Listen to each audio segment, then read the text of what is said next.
Welcome to the Slop Farm. Enjoy the video. You start by confirming prerequisites. Unity Hub with an LTS editor and VS Code installed. Open your Unity project now. In Unity, go to Edit Preferences External Tools and set Visual Studio Code as the external script editor.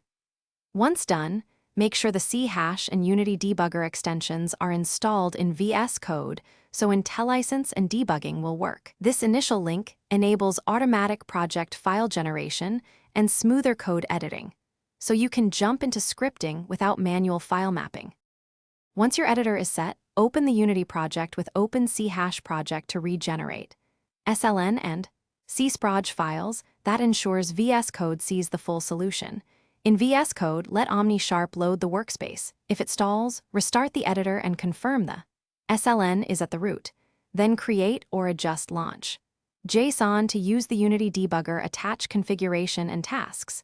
JSON for build steps if needed. These steps link Unity's runtime with VS Code, so breakpoints, go-to definition, and code completions work reliably. To finish, start play in Unity, and then in VS Code choose Attach to Unity to hit breakpoints. If breakpoints don't trigger, first regenerate project files via Unity's Open C# project, then restart both Unity and VS Code. As a deeper fix, close Tools and delete the library folder to force a full reimport. This resolves many sync errors. Make sure you use debug log and the console to validate behavior while debugging. If you still have problems, recheck extension versions and OmniSharp activity for clues. Thanks for watching. Consider subscribing if we helped you today.